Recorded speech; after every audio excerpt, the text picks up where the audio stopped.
Hello everyone, কেমন আছেন? আমি ভালো আছি। আজকে আপনাদের সঙ্গে শেয়ার করছি ইলিশ মাছের মাথা দিয়ে কচুর শাক। কালকে অরন্ধন, তো এটা আগের দিন করে রাখতে হয়, তো এই জন্য তেল কড়া গরম হয়ে গেছে। ওই সময় দু পলা তেল দিয়ে দিলাম। আর এখানে আমি আজকে একটু পেঁয়াজ রসুন দিয়েই করব। এই যে পেঁয়াজ রসুন, মাছের মাথাটা ভেজে রেখেছি। আর এদিকে কচুর শাকটাও আমি আগের দিন সেদ্ধ করে রেখে দিয়েছিলাম ফ্রিজে। কড়া গরম হয়ে তেলটা গরম হোক, পেঁয়াজটা দিয়ে দেবো। তেলটা গরম হয়ে গেছে, এখানে একদম একটা পেঁয়াজ আমি কুচি করে রেখেছি, সেটা দিয়ে দিলাম। পেঁয়াজটা একটু ভেজে নেবো ভালো করে।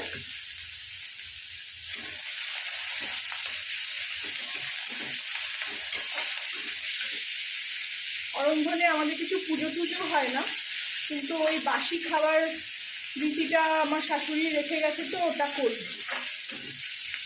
আমি এই পেঁয়াজটা ভেজে নিয়ে দিচ্ছি। এখানে দেখুন পেঁয়াজটা ভাজা হয়ে গেছে। এর মধ্যে আমি একটু রসুন কুচি, একটা কাঁচা লঙ্কা চিড়ে নিয়েছি, আর শুকনো মশলাগুলো এবার দিয়ে দেবো। একটু জল দিয়ে দিচ্ছি যাতে পুড়ে না যায়।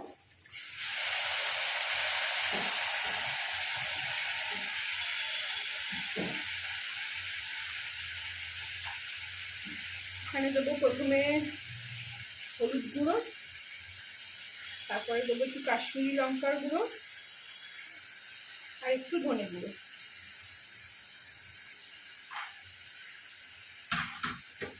এই সময় আমি একটু চিনিও দিয়ে দেবো কষানোর সময়।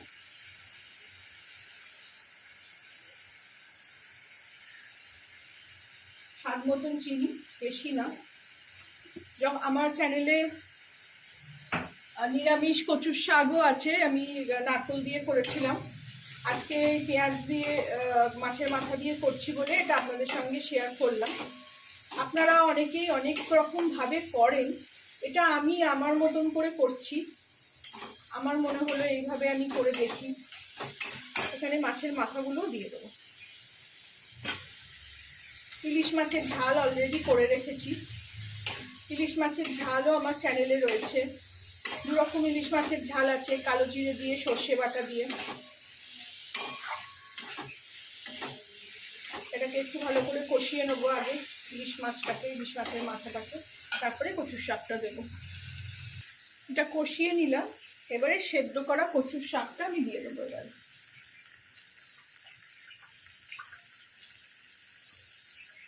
ফ্রিজে ছিল, এখনো সেটা বরফ কাটেনি। আমি এটা ডিপ ফ্রিজে রেখেছিলাম যাতে নষ্ট না হয়ে যায়। এটা এখন দিয়ে দেবো, দিয়ে একটু ঢাকা দিয়ে দেবো, তাহলে এটা গলে যাবে।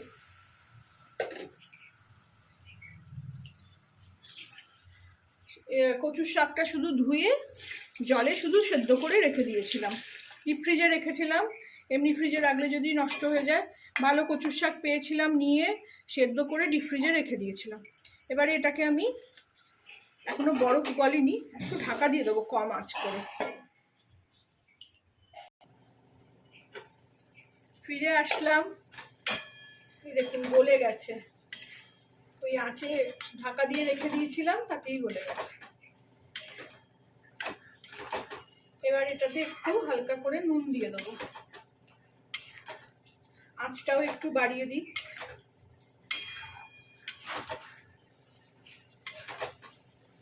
আমি আগে কচুর শাক করেছি, তখন আমি পেঁয়াজ রসুন দিইনি, শুধু এমনি আদা জিরে বাটা দিয়েই মাছের মাথা দিয়ে করেছি। কিন্তু এই প্রথম আমি একটু পেঁয়াজ রসুন দিলাম, কারণ আগে আমার আটা চচ্চড়ি কিংবা মাছের মাথা দিয়ে ডাল, মুড়ি ঘন্ট, মাছের মাথা দিয়ে চাল দিয়ে মুড়ি ঘন্ট, এগুলো ওই পেঁয়াজ রসুন দিয়ে খুব ভালো খেতে হয়। তো কচুর শাকই বাদ যাবে কেন? তো এই জন্য এটাকে এরমভাবেই করলাম। আপনারা কিরকমভাবে বানান আমাকে জানাবেন।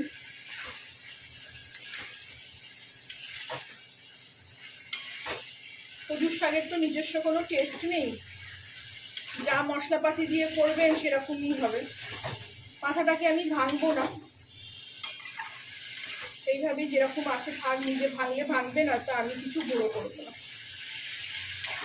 এরকমভাবে একটু কষিয়ে নেবো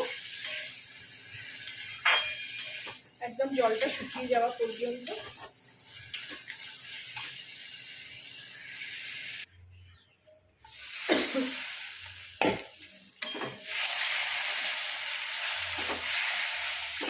এবার এতে আমি একটু গরম মশলা দেবো আর একটু জিরে গুঁড়ো দেবো। কচুর শাকে না জিরে গুঁড়োটা খুবই ভাল লাগে। এখানে আর আজকে আদা দিলাম না, রসুন পেঁয়াজ যেহেতু দিয়েছি। একটু গরম মশলা দেবো, খুব সামান্যই দেবো,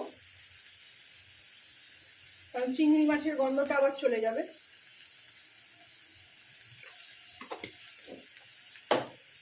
আর একটুখানি দেবো জিরে গুঁড়ো। এটা আমি গোটা জিরেটাকে একটু শুকনো খোলায় ভেজে গুঁড়ো করে রেখে দিই, দিয়ে এটাকে মিলিয়ে নেবো। দেখুন একদম শুকনো হয়ে গেছে।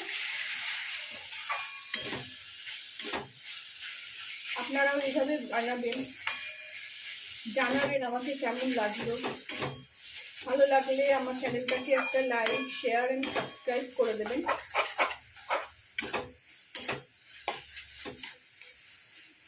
তাহলে একটু গ্যাসটা জোরে দিই।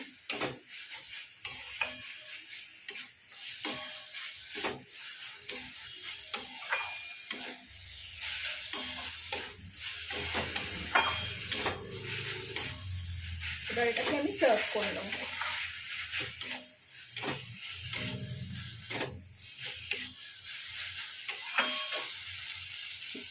গ্যাস অফ করে দিলাম। এবার আমি এটাকে এখানে সার্ভ করে নেব।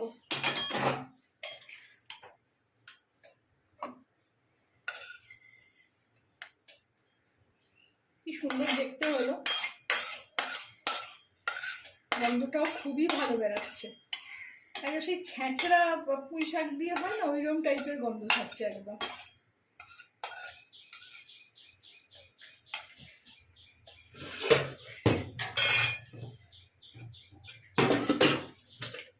Last but not the least, একটু ওপর থেকে একটুখানি 1 চামচের মতো, চামচটা আমার ছোটই, একটু ঘি ছড়িয়ে দেবো।